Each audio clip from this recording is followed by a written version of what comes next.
Talisman. These are the 3 functions of tarot. And I want to talk about those 3 functions today and suggest a reading practice, a mode of reading tarot that I've been working with for the past few months, and it's been incredibly enlivening and delicious, and I want to share it with you. I want, however, to put a context around that reading practice, the practice of reading tarot's 3 functions, mirror, oracle, and talisman. I want to put a framework around that and to contextualize that in terms of something that I'm going to be talking a lot more about over the next chunk of time. And something that I've been obsessed with talking about in different ways over the past number of years. And that is this insight that there is only one tarot. There's only one tarot. There are not multiple systems of tarot. There's only one system of tarot. In the past, I've talked about this in terms of different lineages. And I still like that way of looking at it. But I want to frame that same insight slightly differently today and then use that as a way, as the backdrop for my discussion of mirror, oracle, and talisman. So what do I mean that there's only one tarot? Well, what I'm pushing against is the tendency within the tarot community to talk about these different systems. So people will often cite the big 3. They'll say, you know, there's the Waite-Smith or Rider-Waite-Smith RWS system. And people say, I'm an RWS person. And when they're talking about that, they're talking about this deck. This is actually Parkson Kwok's facsimile of it, which is no longer available. His facsimile of the 1910, what's often called the PAM-A, the sort of really the main originary version of the Rider-Waite-Smith imagery. If you're looking for a good facsimile of the PAM-A, the place to go these days is Conrad Stain's facsimile of it, and I'll put a link to that below. But anyway, beautiful, beautiful facsimile deck. The Waite-Smith, RWS, and all of the other decks that are clones of this or that are influenced by this is by far the most common lineage of tarot that we see out there. And people say, I am an RWS person, okay? And they'll say, I've never learned the Thoth system. I've never learned the Crowley-Harris. That's another way to talk about this deck. Or sometimes people say the Thoth deck. I pronounce it with the hard T at the beginning and a TH at the end. Am I pronouncing it correctly? I don't freaking know. It's just the way I learned how to pronounce it. It's what I say. But let's just say Crowley-Harris and avoid the whole th or t controversy. Anyway, the Crowley-Harris deck, right? Artwork from the 1940s based on Aleister Crowley's vision of tarot. Like the Waite-Smith deck, influenced by the English Hermetic tradition, by the Golden Dawn, but very, very different kind of deck. And people say, oh, you know, I'm not an RWS person. I'm a Crowley-Harris person, right? This, by the way, is my freaking delicious, beloved greenie copy of this deck. It's called the greenie because there was a point in the 1980s where US Games was printing this deck with a green border. Is it better than the modern version? It's borderless. So, you know, modern US Game editions are not borderless on the back, but all the editions have this kind of framing because that was Frida Harris's artwork. Anyway, the greenie, my greenie, there was a version of this greenie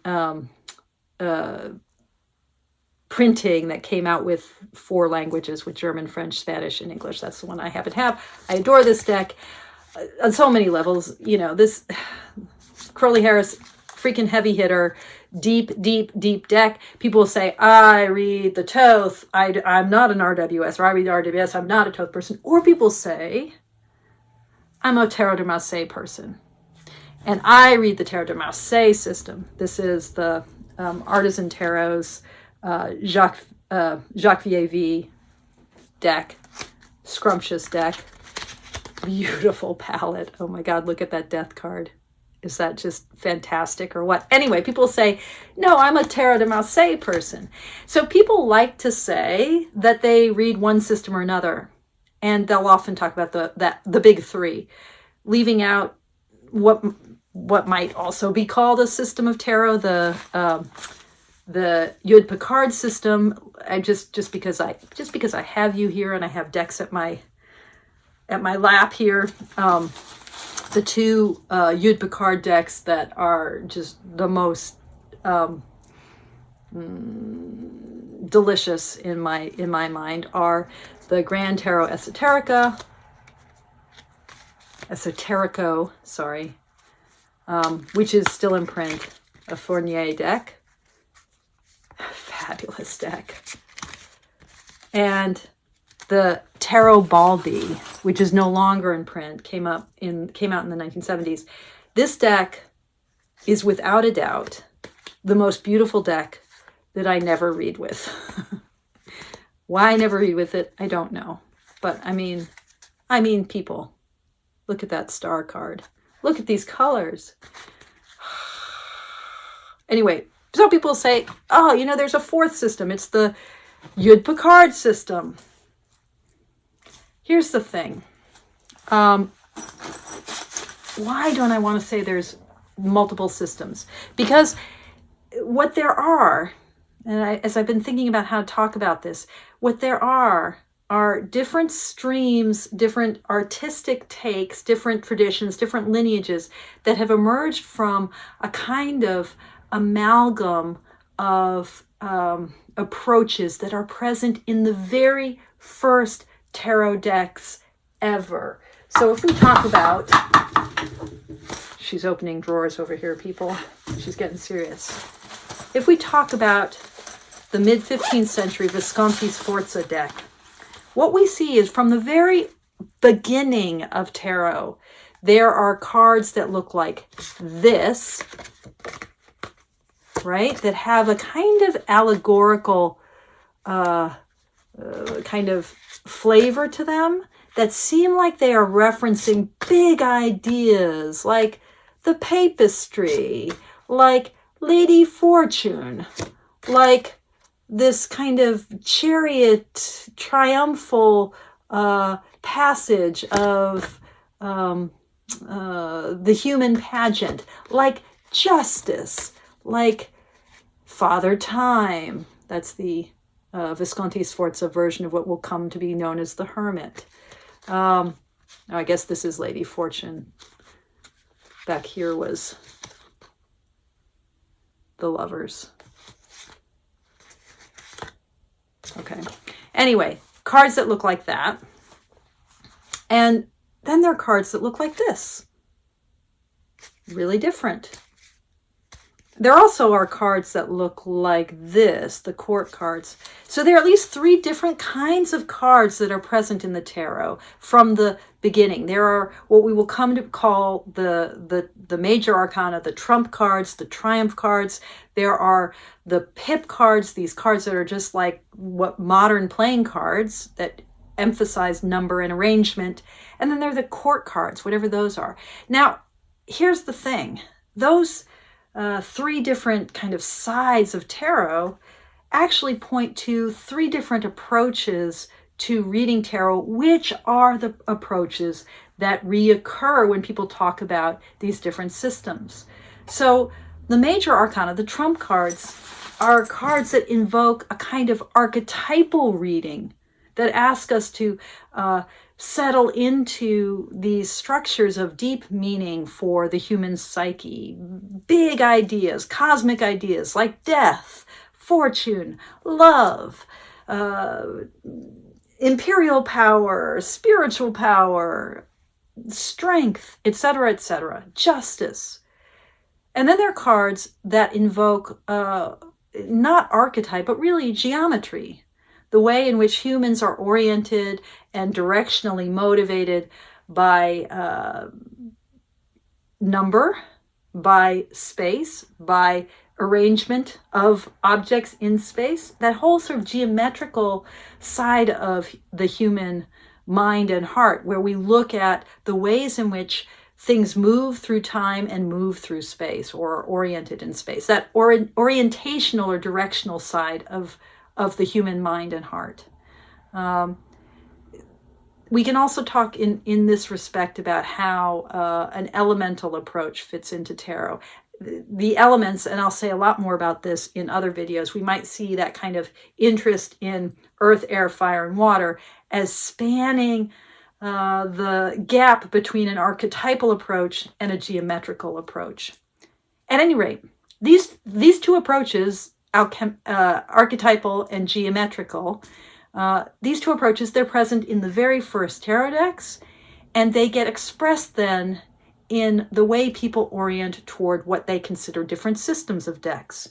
So, when we're talking about the Thoth deck, we have a kind of geometric imprinting, but the overlay in this deck of big ideas makes it a very profoundly archetypal deck, and the keywords actually point us toward that. So although the Ten of Swords really invites a kind of pip relationship to the imagery, where we're seeing these elements geometrically displayed on the card, the keyword and the esoteric associations embedded in the imagery really give us a sense that we're dealing with archetype. And of course, the Waite-Smith deck is archetypal all the way through. Although there are pippish elements, there are elements that point us toward geometrical ways of thinking about the world. The way in which some of the images really, like this image here, really makes us think about triangles, makes us think about, even though it's card number 6 in the major arcana, the Lovers, it makes us think about threes, right? Triangles, shapes with 3 points, right? So there's geometric elements here, but this is a profoundly archetypal deck. It's inviting us in each card to be curious about the deep structures of meaning, these structures of meaning that help us on a kind of trans-individual basis, that help us make sense of how my little human life relates to big cosmic principles. And then, of course, a deck like the Tarot de Marseille also brings together archetypal interests with geometric interests. But we tend to read Tarot de Marseille by focusing more on the geometric, thinking about things like directionality, thinking about number and numerology. And then we tend to focus in our Waite-Smith on the more archetypal readings. So does this make sense? I'm saying that there are different approaches to the tarot that are embedded in the earliest tarot. And those different approaches, I'm saying there's archetypal and sort of geometric. And then I'm saying that what we consider different systems of tarot, whether we're talking about the Thoth or the Waite-Smith or the Tarot de Marseille or the Yud Picard, tend to emphasize one of those approaches over the other. When I put the emphasis on there being one tarot, what I'm saying is we got to recognize that we use all of the approaches with all of our tarot decks. We may tilt one way or the other. We may be more number geometry oriented, or we may be more archetypal oriented, but we need to be cross-trained in both approaches. Does this make sense? Hopefully it's a little bit intriguing. If it doesn't make complete sense, that's okay, because this is my first video articulating this idea in this form, and I will talk a lot more about it, and I will also offer some classes on reading tarot as archetype and reading tarot as geometry, on reading the Tarot de Marseille with a Rider-Waite-Smith emphasis, on reading the Rider-Waite-Smith with a Marseille emphasis, etc., etc., etc. All of that to come. But for now, setting that aside, I want to talk about mirror, oracle, talisman. These 3 functions of tarot can help train us in the way we approach the deck archetypally. They are 3 ways to think about archetype, okay? Which I think in my heart is the foundational way that I approach tarot, is in terms of archetype. So, mirror, oracle, talisman. The idea with that framing is to say that in any given moment when we do a reading, we might consider a card as a mirror of where we are, as an oracle for where we're going, or as a talisman to protect us along the way. Okay. I want to demonstrate this. So I want to do a reading where I pick a card as mirror and a card as oracle, and then I pick a third talisman. So when I do this kind of reading, sometimes it's really helpful for me to use 3 different card decks, or to use 2 card decks and my tarot tiles as the talisman. So that's what I'm going to do today. And the card decks I want to use as my mirror. I'm going to use The Lonely Dreamer, the deck curated by Melissa Weatherspoon, using the artwork of French symbolist artist Odilon Redon. This is the first edition I have here. Melissa just successfully kickstarted the 3rd edition, which will have the same backs as the first. But I think there are 6 cards that will be different from the 2nd and also different from the 1st edition, I think. Okay, here we go. So, picking a card, thinking about that card as mirror. This is where I'm really sinking into a deeply mindful effort to attune with this present moment, with whatever is going on for me right now. So just like I look in a mirror to see how I appear, a literal mirror to see how things appear in the world right now, how it is for me right now, you know, am I tired? Are my eyes puffy? Or, you know, am I breaking out or whatever? You know, do I have food in between my teeth? The tarot as mirror will give me a read of how it is in a more multidimensional level for me right now. It's as a tool for observing myself, for kind of open-ended, non-judgmental effort to attune to my present moment. So, Lonely Dreamer.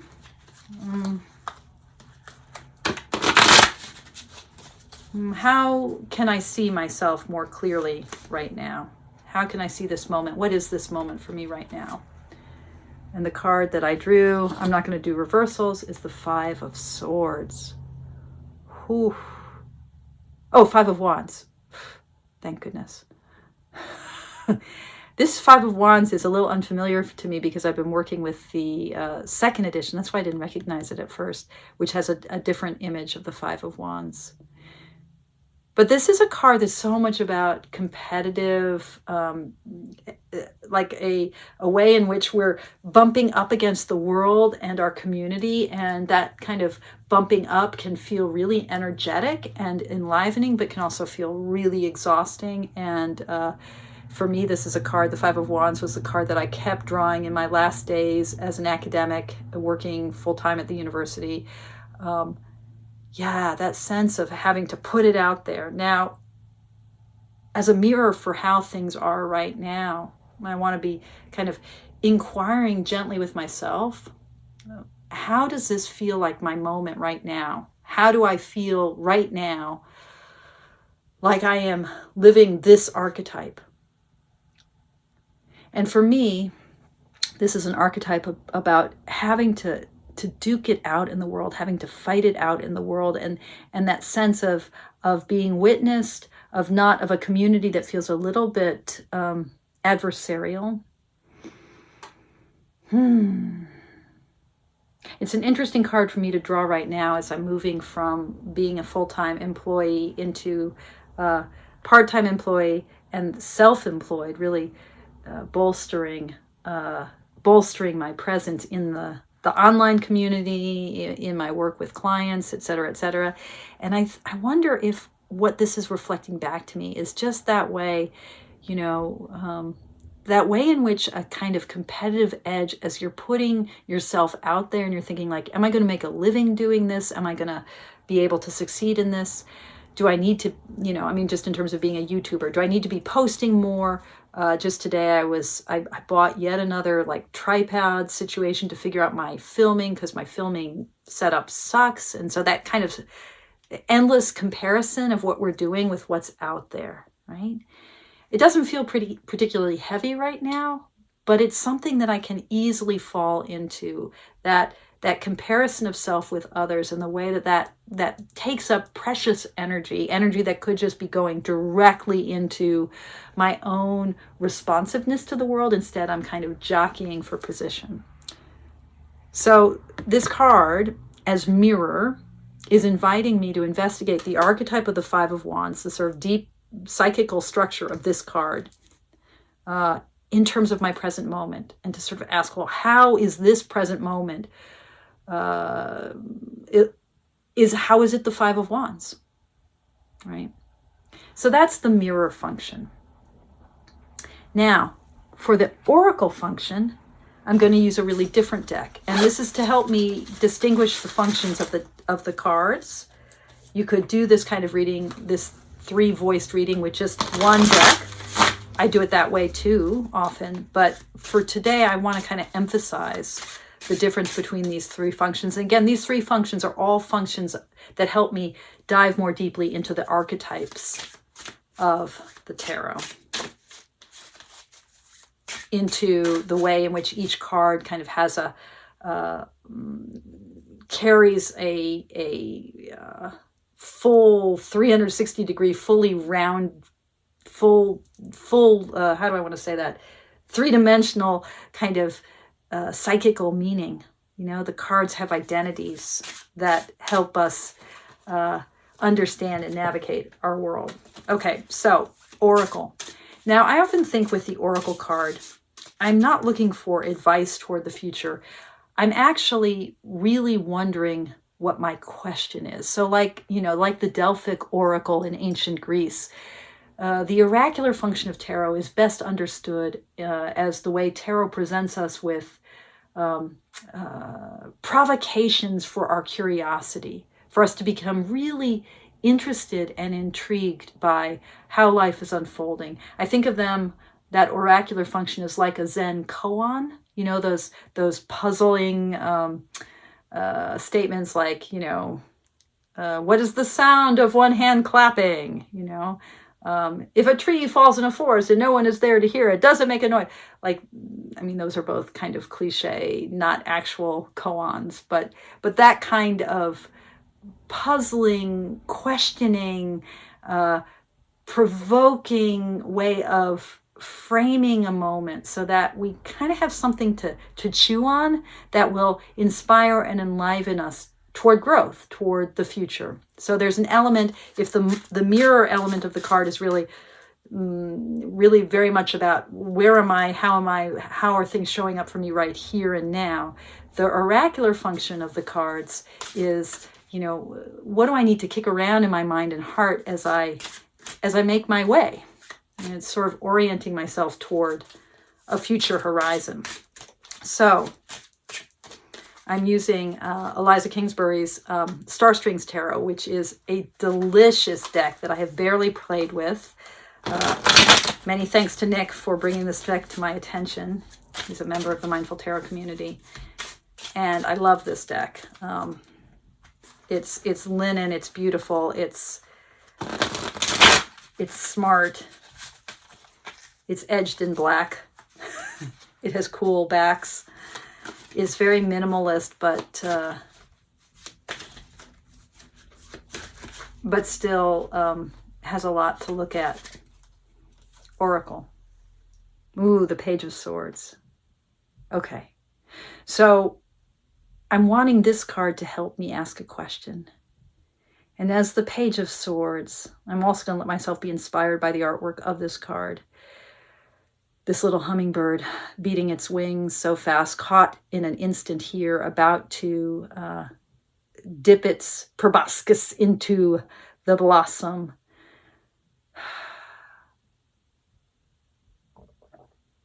Where do I need to dip my beak? Can I stop fluttering for a moment? Can I pause? Can I let my curiosity guide me? There's a kind of flightiness to the Page of Swords. The Page of Swords is a very anxious card in my perspective on this deck. The archetype is very anxious. It really is like the hummingbird. I think this is a brilliant depiction of it. And yet it's so thirsty and so curious. And it's like, can I pause and allow myself to take a moment, right? So as an oracle, right? That question, can I pause? Can I allow myself to follow my curiosity, to take a moment to drink deep, not have to beat my wings so furiously? Okay, so that's my oracle. And now talisman. So for the talisman, you could pick a card. I happen to have completely fallen in love with Amelie. This is Story Oracle, the Charmcast Tarot, with these fabulous pewter tarot tiles. I love them. They're beautifully made. They've got nice weight to them. They're like little doodle images, right? Very familiar Waite-Smith delineations of the cards, so they're instantly recognizable.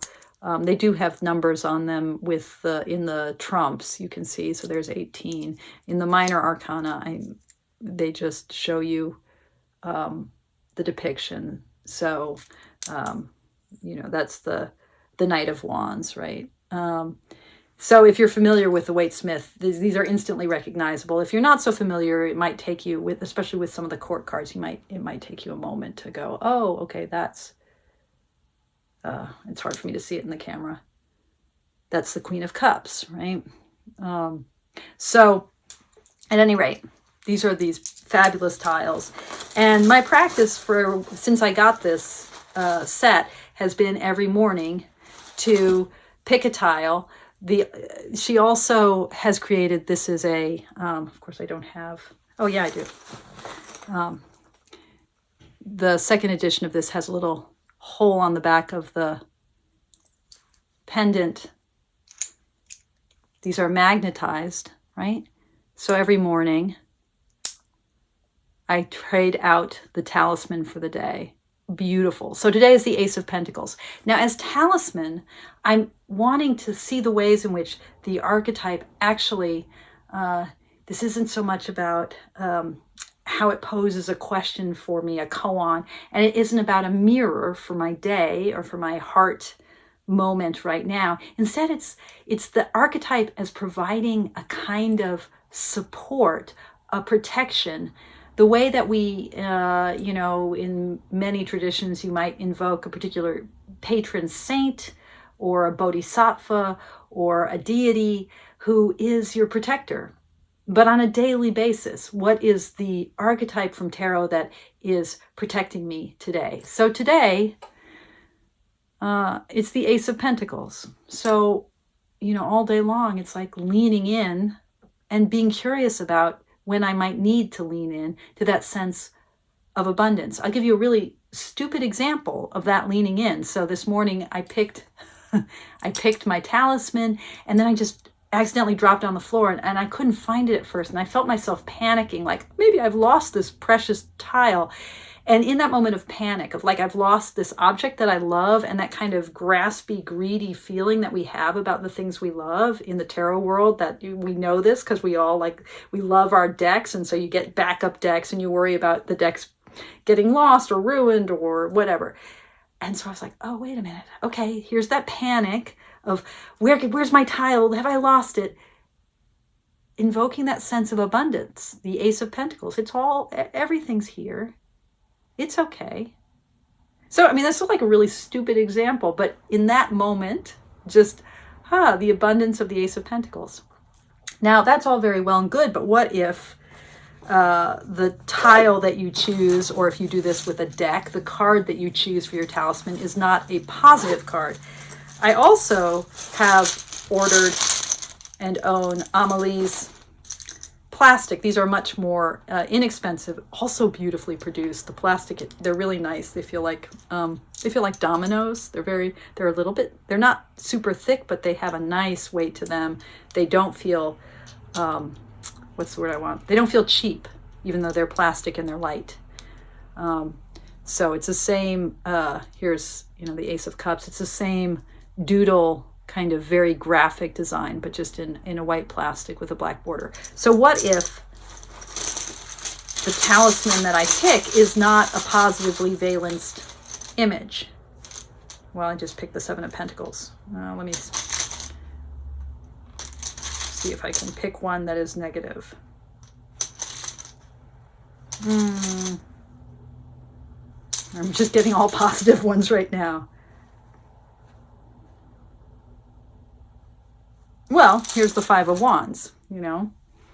So what if it's the Five of Wands, which is a card that I just was evoking in my mirror as a card that has a kind of negative valence to it.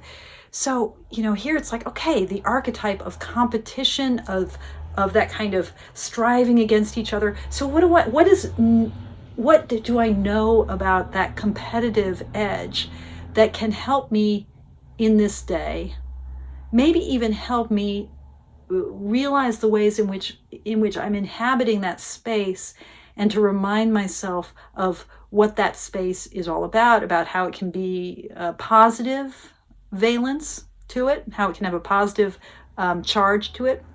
You know, this kind of sense of competition, which can be really engaging and enlivening, because we're like bouncing ideas, like in a really good brainstorming session where everybody's trying to come up with a better idea than the last person, but you're building together in your sort of each person striving for their personal best. But it could also be, and this happened to me the other day, I pulled the Five of Swords as my talisman for the day. And it's like, oh, this is a really negative card. You know, this is a card that is associated with a kind of cruelty. But what was interesting is that in that day, I found myself noticing my own tendency to kind of put myself above others, my own tendency to try to, the Five of Wands tilts here too, to kind of get the upper hand. And I thought about the ways in which I don't want to do that. What would it be like if I didn't try to elevate myself at the expense of others? So the archetype became a kind of positive force by highlighting a skill and a kind of kindness that I would like to embody, which might be the opposite of the card. So this is the talismanic use of the tarot, the talismanic function of it.